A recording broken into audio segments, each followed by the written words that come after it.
The darkness between stars held no mercy for the weak. War Commander Vexthal stood before the massive viewing portal of his flagship, watching another world burn beneath his fleet. The planet had once been home to the Altarian civilization, a species that had built crystal cities and written poetry about their twin suns. Now those cities were melting slag and the poets were dust. His bioships moved through space like living nightmares. Each vessel pulsed with organic rhythms, their hulls breathing and adapting with every heartbeat. The Zephyrian Empire had perfected the art of biological warfare over 3,000 years. Their ships didn't just carry weapons, they were weapons. Every battle made them stronger, every enemy taught them new ways to kill. Captain Jake Morrison was drinking his morning coffee when the first distress signal reached Earth. He set down his cup and stared at the communication console aboard the Ed's Titan. The message was broken, filled with static and what sounded like screaming. Lieutenant Amy Rodriguez worked frantically at her station, trying to clean up the transmission. "Sir, this is coming from the Kepler 442 colony," she said, her fingers dancing across the controls. "The signal is very weak, but I'm picking up multiple emergency codes." Morrison moved closer to listen. Through the interference, he could hear fragments of desperate voices. Something about ships that moved like animals? Ships that learned from every attack. Ships that couldn't be stopped. "How many people live on Kepler 442? Morrison asked. "About 2 million colonists, sir," Rodriguez replied. "Mostly farming communities and research stations." The transmission cut to static. Then silence. Across the galaxy, the Zephyrian advance continued with clockwork precision. Vexthal had conquered 847 star systems using the same method every time. His scouts would study the target world for exactly 7 days. They would catalog every weapon, every defense, every possible threat. Then the bioships would adapt their forms to counter everything the enemy possessed. The actual battle was always brief. Most species surrendered after losing half their fleet. Those who fought to the end rarely lasted more than a few hours. The bioships learned faster than any organic mind could think. They evolved in real time, turning enemy strengths into weaknesses. Dr. Lisa Parker had been studying alien biology for 15 years, but she had never seen anything like the fragmentary data coming from the outer colonies. The reports made no sense. Ships that changed shape during battle. Weapons that stopped working after a few hits. Hull materials that seemed to heal themselves. "Admiral Hayes, I think we're dealing with something unprecedented," she told the silver-haired commander during their emergency meeting on Luna Station. "These aren't mechanical ships. They're living organisms. Possibly engineered, but definitely alive." Admiral Peter Hayes studied the holographic displays showing humanity's scattered colonies. Red dots marked the systems that had gone silent. The pattern was clear and terrifying. Whatever was coming, it was moving directly toward Earth. "How long do we have?" Hayes asked. "Based on their current speed, approximately 6 months," Parker replied. "But sir, there's something else. These bioships appear to be learning from every engagement. Each battle makes them stronger." Commander Ben Taylor received his orders at the mining station near Ceres. His small fleet of patrol ships and converted freighters would form humanity's outer defense line. It wasn't much, but it might buy Earth some time to prepare. Taylor had fought in the Titan mining wars, where rival corporations had battled over asteroid rights using armed freighters and jury-rigged weapons. He understood that sometimes the best equipment wasn't military grade. Sometimes you had to make do with what you had. His pilots were a mix of former military personnel and civilian volunteers. Captain Sarah Williams had flown transport ships for 20 years before the war started. Chief Engineer Mike Patterson knew every bolt and wire in their improvised weapon systems. They weren't soldiers, but they were determined to protect their home. The first Zephyrian scouts appeared at the edge of the solar system like dark angels of death. Their ships moved with fluid grace, constantly shifting and changing as they scanned the human settlements. Vexthal studied the primitive defenses with cold satisfaction.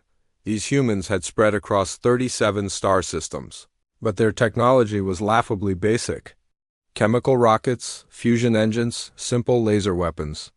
His bioships had encountered all of these technologies countless times across the galaxy. Taylor's fleet engaged the scouts near Jupiter. The battle was fierce but hopeless. Human weapons scored initial hits, but the alien ships began adapting within minutes. Their hulls hardened against laser fire. Their shields tuned out plasma frequencies. Their own weapons grew more accurate with each exchange. "They're learning from everything we throw at them," Williams reported over the comm. Her freighter shuddered under alien fire. "Our missiles aren't working anymore. They've figured out how to jam our guidance systems." Patterson watched his carefully modified mining lasers become increasingly ineffective as the enemy ships developed countermeasures. "It's like they're taking notes on everything we do," he said. "Then they just adapt to make it useless." Taylor ordered his surviving ships to retreat. They had bought Earth perhaps a few weeks.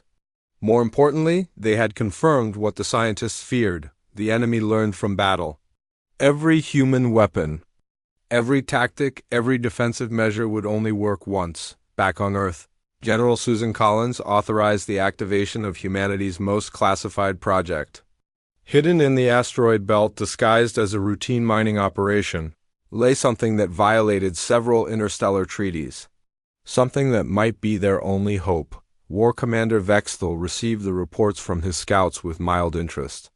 The humans fought with courage, but their weapons were primitive. His bioships had already adapted to counter everything in their arsenal. The conquest would proceed on schedule. He turned away from the viewing portal and walked toward his command center. The organic walls pulsed gently around him, processing information from across the galaxy. 3,000 years of perfect victory had taught him that every species followed the same pattern. They built weapons, fought desperately, then died. These humans would be no different. In a few months, Earth would join the long list of dead worlds that marked the Zephyrian Empire's expansion. Another primitive civilization would be erased from the galaxy, but as Vexthal settled into his command chair, he failed to notice something important in the scout reports. The humans hadn't just fought with military weapons. They had used mining equipment, construction tools, and industrial machinery as improvised armaments. His scouts had cataloged these as primitive weapons, but they were something else entirely. They were tools. And tools, unlike weapons, could be used in ways their creators never intended. The stage was set for a confrontation that would shake the galaxy. An empire built on the perfection of warfare was about to meet a species that had built their civilization on the art of work. The emergency meeting in the buried command center beneath Luna Station felt like a funeral. Admiral Hayes watched the holographic display show red markers spreading across human space like a plague. Each red dot represented a colony that had gone silent. Each silence meant millions of dead. General Susan Collins sat at the head of the table, her weathered face showing every one of her 60 years. She had fought in 3 wars and commanded Earth's defenses for a decade, but she had never faced anything like this. The alien bioships were learning faster than humanity could adapt. "We need options," Collins said quietly. "Our conventional weapons are useless after the first engagement. These things study our tactics and then counter them perfectly. What do we have that they haven't seen before?" Dr. Kevin Wright shifted uncomfortably in his chair. He was a thin man with nervous hands who looked more like a college professor than humanity's last hope. For 5 years, he had been working on Project Behemoth in complete secrecy. Now it was time to reveal what they had built. "There's something," Wright said slowly, "but it breaks every treaty we've ever signed. The Geneva Convention, the Solar Accords, the humanitarian warfare protocols. If word gets out, we'll be branded as war criminals by every civilized species in the galaxy." Hayes leaned forward. "Doctor, in 6 months there might not be any civilized species left in the galaxy. Show us what you have." Wright activated his personal tablet and the room's holographic display changed. Instead of star maps showing the alien advance, it now showed technical blueprints of something enormous. The ship was 15 kilometers long and looked like no military vessel ever built. It seemed more like a flying city than a warship. We call it the Behemoth, Wright explained. It's hidden in the asteroid belt, disguised as Mining Station Alpha 7 from the outside. It looks like a standard or processing facility, but inside it's something completely different. Collins studied the blueprints with growing confusion. Doctor, where are the weapons? I don't see any torpedo tubes, laser arrays, or missile systems. How is this supposed to fight? Wright's hands trembled slightly as he manipulated the display. That's exactly the point, General. It doesn't have weapons. At least not in any traditional sense. The Behemoth was built using a different philosophy entirely. We asked ourselves, what if we don't try to fight them at all? Captain Maria Santos was reviewing supply manifests in her quarters aboard the research vessel Discovery when the summons came. She was ordered to report immediately to Luna Station for a classified briefing. The message was signed by Admiral Hayes himself, which meant this was serious. Santos had earned her reputation during the Titan mining wars, where corporations had fought brutal battles over asteroid mining rights. She had commanded converted freighters against military vessels and won through pure cunning. Her tactics were unconventional, often involving creative interpretations of equipment, manuals, and safety regulations. The briefing room was nearly empty when she arrived. Only Hayes, Collins, and Wright were present.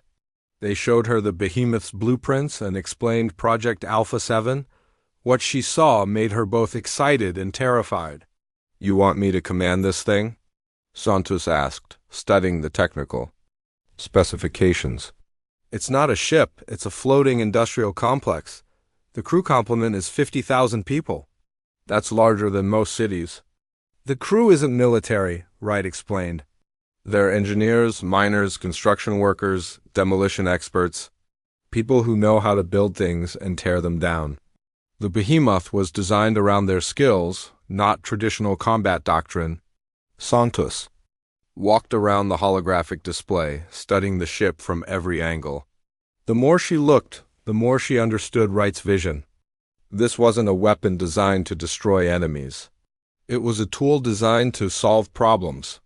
Very large, very dangerous problems. Meanwhile, the Zephyrian main fleet was approaching the outer edge of human space. War Commander Vexthal stood in his bioship's neural command center, directly interfacing with his vessel's living computer systems. Information flowed through his consciousness like water through a sieve. His scouts reported that human defenses were collapsing exactly as predicted. Every weapon system had been cataloged and countered. Every tactical formation had been studied and defeated. The bioships were adapting faster than the humans could innovate. Vexthal felt the familiar satisfaction of another successful conquest. These humans showed more creativity than most species, but creativity without superior technology was useless. They fought with desperate courage, but courage alone had never stopped the Zephyrian Empire. The main fleet consisted of over 3,000 bioships, each one a perfect fusion of organic adaptability and technological supremacy. They moved through space in hunting formations perfected over millennia of warfare. No force in the galaxy had ever withstood their combined assault. Lieutenant Commander Rick Barnes was studying tactical displays in the Behemoth's command center. When he received the news about the Jupiter engagement, Commander Taylor's defense fleet had been wiped out almost completely.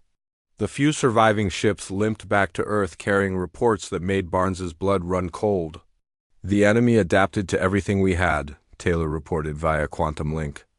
Our best weapons became useless within hours. They learn from every shot we fire, every maneuver we make. It's like fighting an opponent who gets stronger every time you hit them. Barnes had been skeptical about Project Behemoth from the beginning. The ship's design violated everything he had learned in 20 years of military service.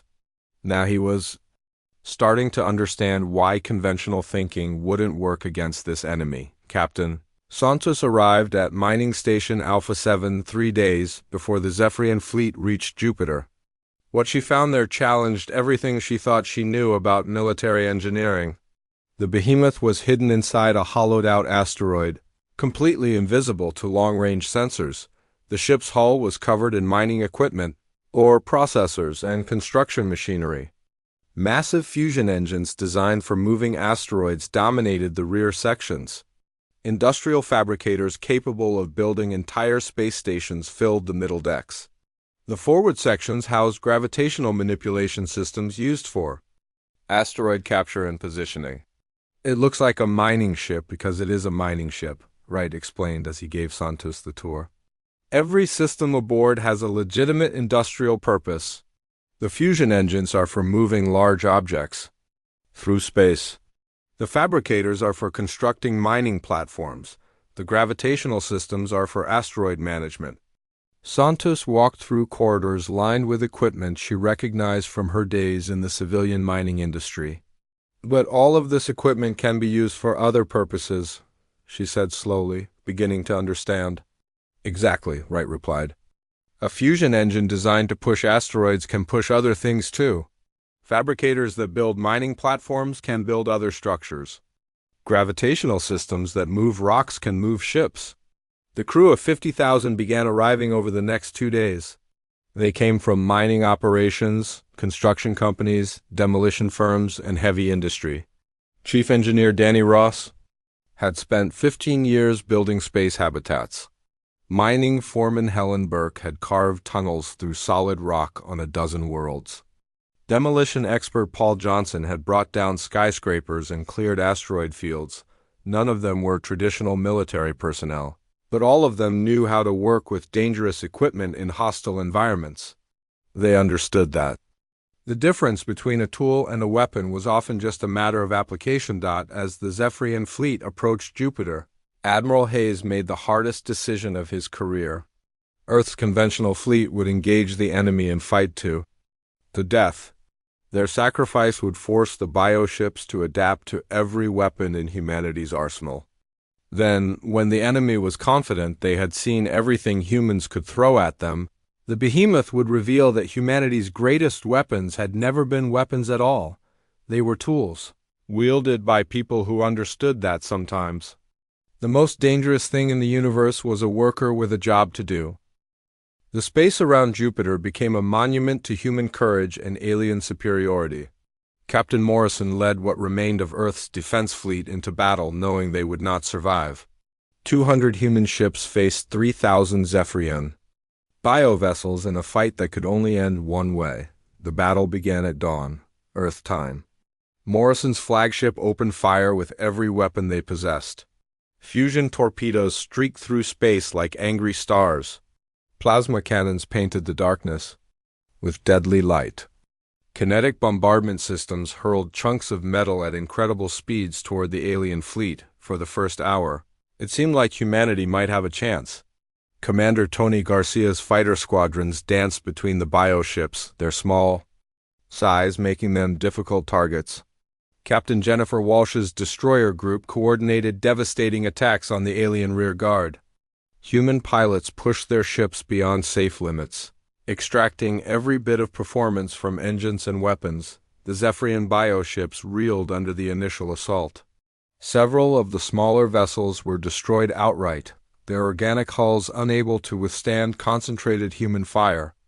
War Commander Vexthal watched from his flagship with mild concern. These humans fought with more skill than he had expected, but concern was not the same as worry. Vexthal had seen desperate courage before. Every species fought hardest when facing extinction. The bioships were already beginning their adaptation process, studying human weapons and developing countermeasures with mechanical precision. Lieutenant Amy Rodriguez watched her sensor displays with growing horror as the tide of battle shifted. The alien ships were changing shape before her eyes. Hulls that had been vulnerable to plasma fire developed reflective surfaces. Shields that had failed against kinetic weapons suddenly became impenetrable barriers. "Sir, they're adapting faster than we anticipated," she reported to Morrison. "Our fusion torpedoes are becoming less effective with each salvo. The enemy is learning to deflect them." Morrison gripped his command chair as the ship shuddered under alien fire. "All ships rotate weapon frequencies and vary attack patterns. Don't give them time to adapt to any single approach."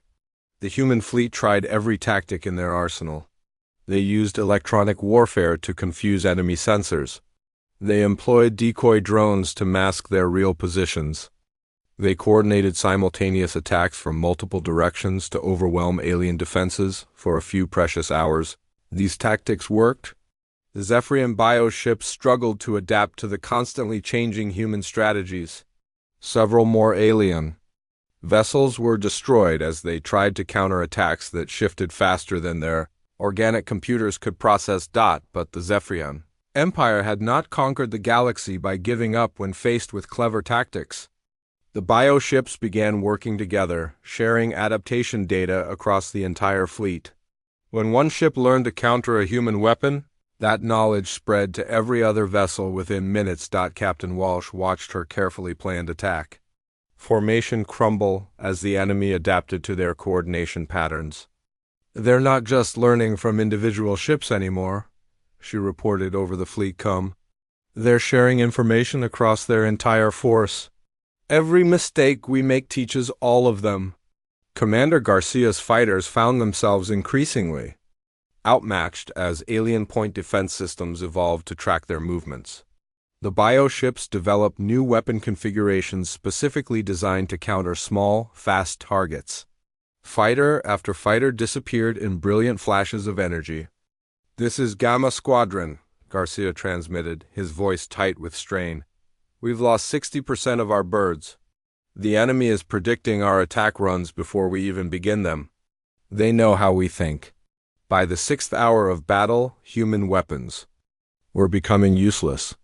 The bioships had developed perfect counters to every system in Earth's arsenal. Fusion torpedoes were deflected by magnetic fields. Plasma cannons were absorbed by adaptive hull materials. Kinetic weapons were stopped by shields that hardened on impact. Morrison's flagship was one of the last human vessels still fighting. Half his weapons were offline and his shields were failing. Around him, the remnants of Earth's defense fleet were dying one by one, but they had accomplished something important. They had forced the enemy to reveal their full adaptive capabilities. "Oh, remaining ships, this is Morrison," he broadcast on an open channel that he knew the enemy would intercept. "We've thrown everything we have at them. Every weapon, every tactic, every trick in the book. They've adapted to all of it. There's nothing left in our conventional arsenal that can hurt them." War Commander Vexthal listened to the human transmission with satisfaction.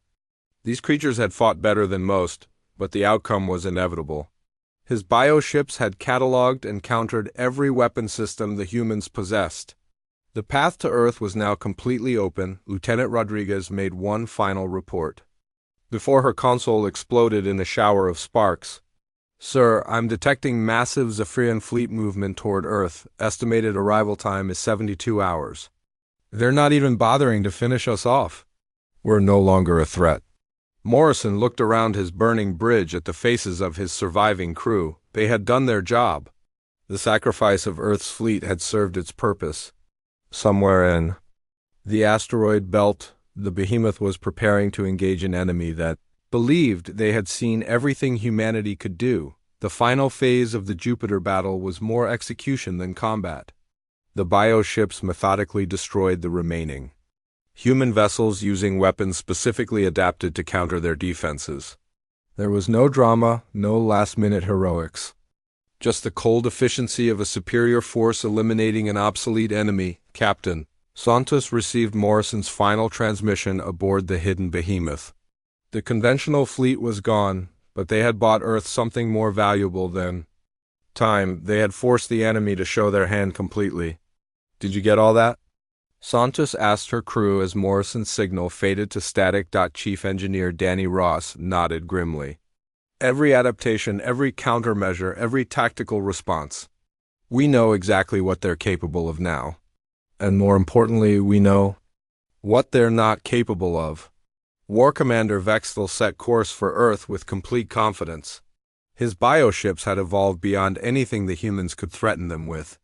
Every weapon they possessed had been cataloged and rendered useless.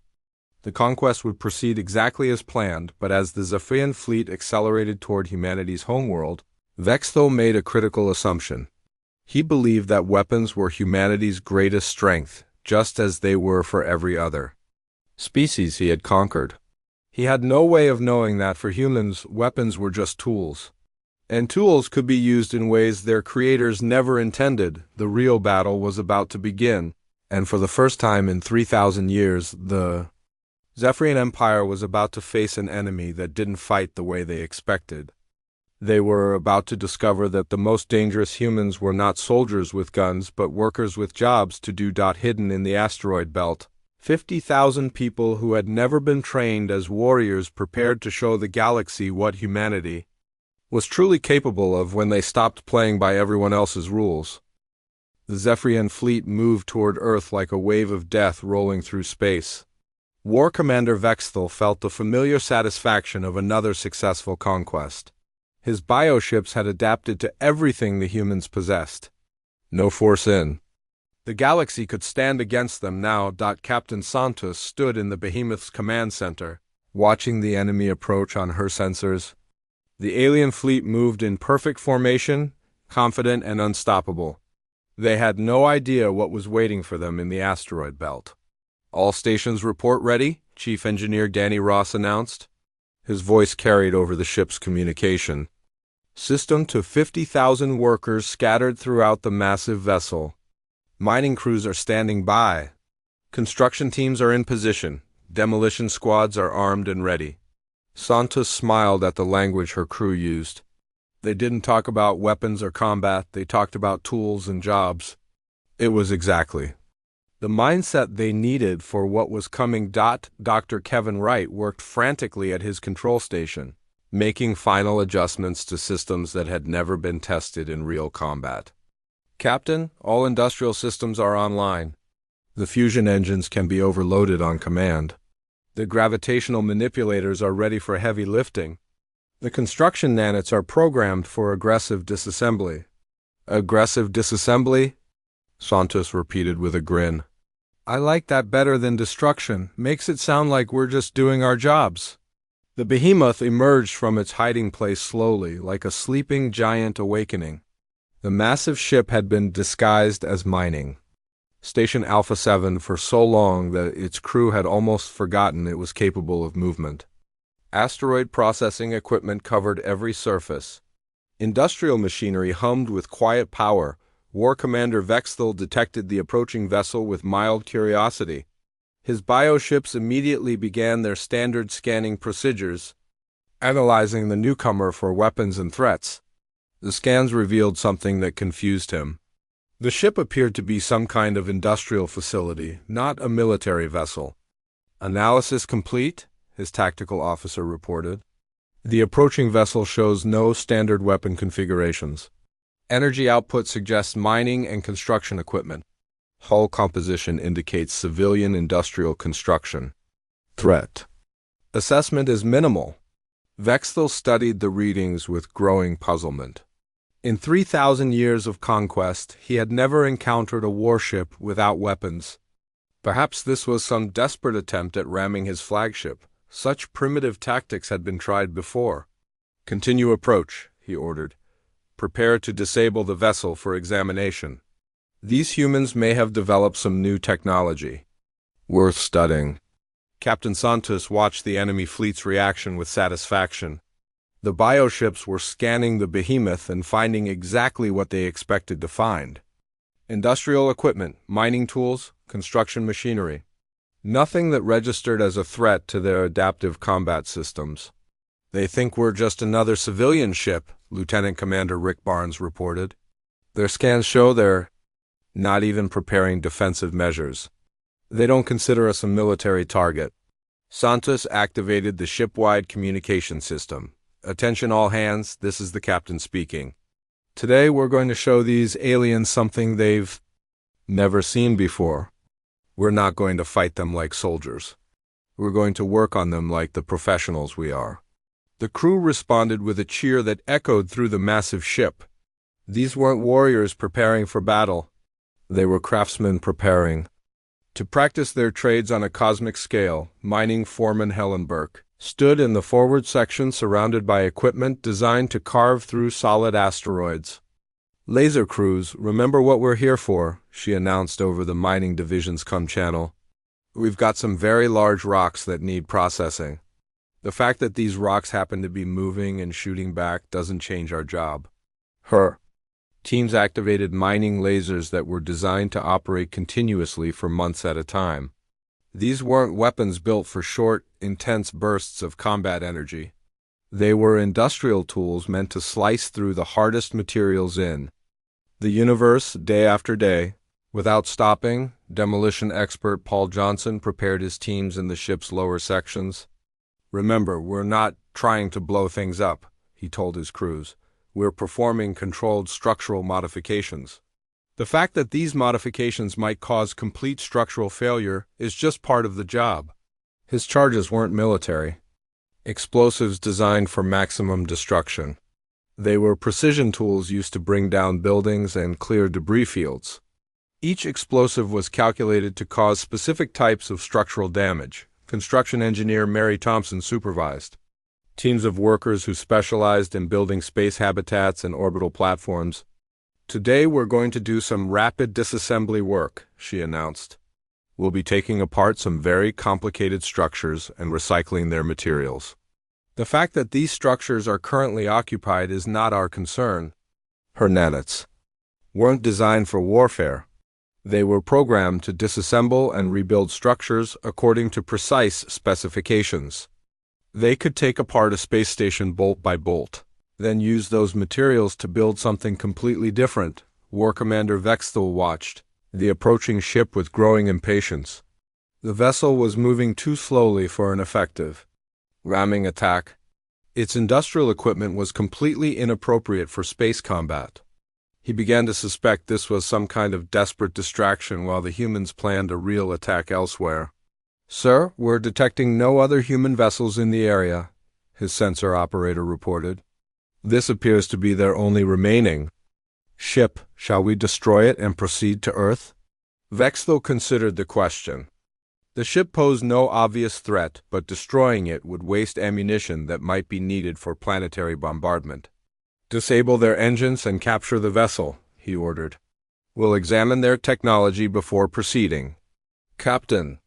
Santos watched the enemy bioships move into position around the Behemoth. They were treating her ship like a helpless civilian vessel. They had no idea they were surrounding the most dangerous concentration of industrial equipment in human space. "All stations, prepare to begin operations," Santos announced. "Remember, we're not fighting a war here. We're doing what humans do best. We're going to work." The bioships moved closer, confident in their invulnerability. They had adapted to counter every weapon in humanity's arsenal. They were prepared for fusion torpedoes, plasma cannons, particle beams, and kinetic weapons. They were not prepared for mining lasers, construction nanits, demolition charges, and gravitational manipulators. Dr. Wright made a final systems check. "Captain, all equipment is functioning within normal industrial parameters. We're ready to begin the largest construction project in human history." Santos looked around her bridge at the faces of her crew. They weren't soldiers, but they were about to change the course of galactic history. "All right, people," she said with a smile. "Let's get to work. We've got some very stubborn obstacles that need removing." The Zephyrian bioships had conquered the stars by mastering the art of war. They were about to discover that humanity had built its civilization on something far more dangerous than warfare. They had built it on the simple principle that any problem could be solved with the right tools, enough determination, and a willingness to ignore the instruction manual when necessary. The real battle was about to begin. The first mining laser cut through the Zephyrian bioship's hull like a hot knife through butter. Captain Helen Burke watched with professional satisfaction as the industrial beam, designed to slice through solid asteroids for months without stopping, carved a perfect line across the alien vessel's adaptive armor. "That's odd," she said calmly into her cum. "This rock seems to be trying to heal itself. Increase power to continuous maximum output. We've got a lot of material to process today." War Commander Vexthal felt his flagship shudder as the human being continued cutting. His bioship's adaptive systems tried desperately to counter the attack, but they faced a fundamental problem. The mining laser wasn't behaving like a weapon. It wasn't firing short bursts that could be analyzed and countered. It was simply cutting continuously and relentlessly, like a tool designed to work for months without pause. Adapt defensive measures, Vexthal ordered his ship's organic systems. Counter this weapon's frequency and output. The bioship tried to evolve armor that could deflect the laser, but the human beam wasn't acting like any weapon in Zephyrian experience. Instead of firing tactical bursts, it maintained constant output. Instead of targeting critical systems, it simply cut wherever it was pointed. The ship's adaptation process couldn't counter something that wasn't trying to fight efficiently. Construction. Engineer Mary Thompson released her nanites with the casual attitude of someone opening a toolshed. Aggressive disassembly crew, you have new materials to work with, she announced. Standard protocol applies. Break down all structures to component molecules and sort by material type. The microscopic robots swarmed over the nearest bioship like hungry insects. The alien vessel tried to adapt defenses against them, but the nanites weren't attacking in any pattern the ship could understand. They were simply disassembling everything they touched, bolt by bolt, molecule by molecule, with the patient efficiency of construction equipment. Sir, our hull is being consumed. A Zephyrian officer reported in panic. Some kind of mechanical parasites are breaking down our bio-armor faster than we can regenerate it. Vexthal watched in horror as entire sections of his ship simply disappeared. The human nanites were treating his perfect war machines like raw materials to be processed. They showed no interest in destroying critical systems or killing crews. They just dismantled everything with industrial thoroughness. Demolition expert Paul Johnson studied his targets with the eye of someone who had brought down skyscrapers on a dozen worlds. Shaped charges are set, he reported. Remember, we're not trying to destroy these structures. We're performing controlled demolition to clear the worksite. His explosives weren't designed to cause maximum damage. They were precision tools meant to cause specific structural failures at exactly the right points. When they detonated, the bioships didn't explode dramatically. They simply came apart along carefully calculated stress lines, like buildings falling in controlled collapses. What kind of weapons are these? Vexthal demanded as his fleet began disintegrating around him.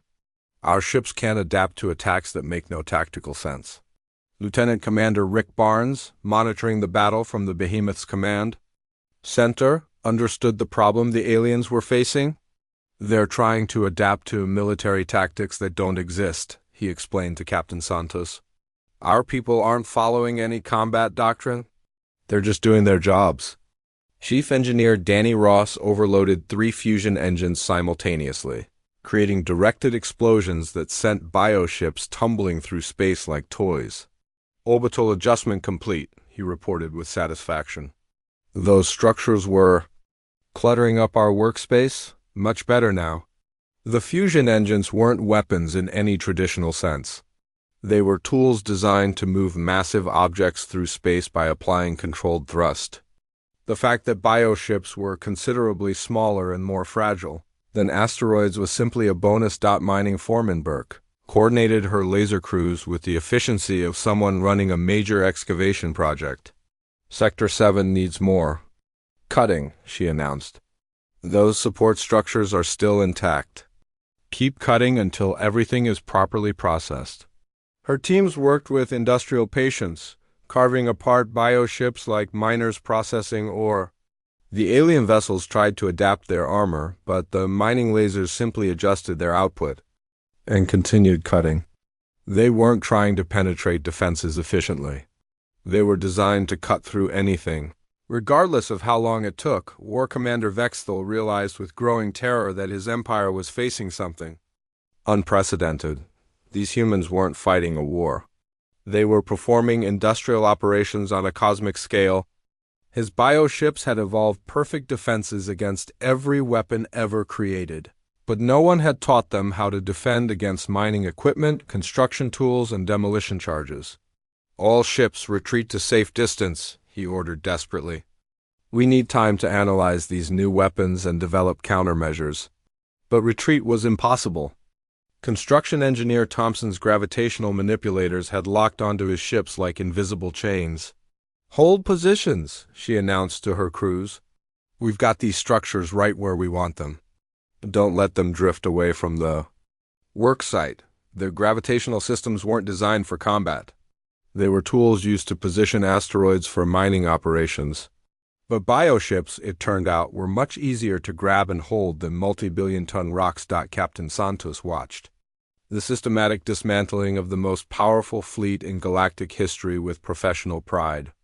Excellent work, people, she announced over the ship-wide com. We're making good progress.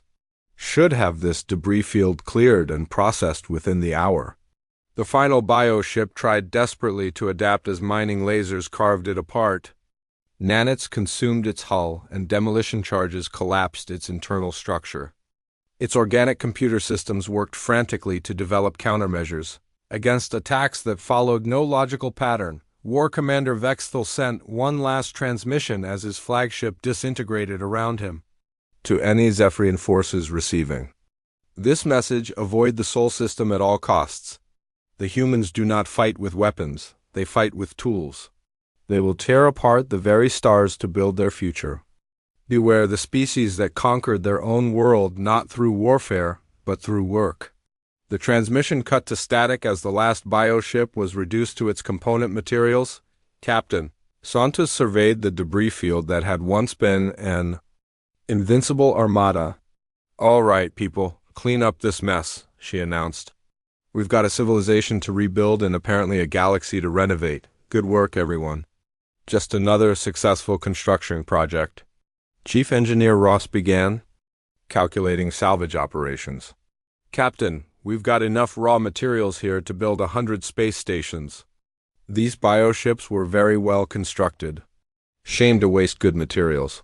Mining Foreman Burke was already planning the next phase. We'll need to establish processing facilities in orbit around Earth. This much material will take months to properly refine and sort. Construction engineer Thompson studied the gravitational disturbances their operations had created. We should probably fix the local spacetime before we leave. All this heavy lifting has caused some minor warping in the fabric of reality. Nothing we can't smooth out with the right equipment. The behemoth turned toward Earth, its holds full of materials that had once been the greatest threat in galactic history.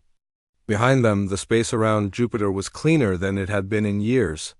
50,000 workers had done what no military force in the galaxy had ever accomplished. They had solved a problem War Commander Vexthal's final message reached. The Zephyrian Empire 3 months later, the remaining bioships fled to the far edges of the galaxy, where they spent their time adapting to defend against tools rather than weapons. They never bothered humanity again. Earth's expansion into the galaxy resumed, but now with a difference. Other species looked at humanity with a mixture of awe and terror. Here was a civilization that had defeated the unconquerable Zephyrians not through superior firepower, but through superior work ethic. Captain Santos retired to a comfortable position overseeing the construction of humanity's new orbital shipyards. Dr. Wright received funding for a dozen new projects involving creative applications of industrial equipment. The crew of the Behemoth became legends, though they insisted they had just been doing their jobs, and in the depths of space, alien civilizations learned a new rule of galactic politics. Never threaten a species whose greatest achievement was not learning how to destroy worlds, but learning how to build them.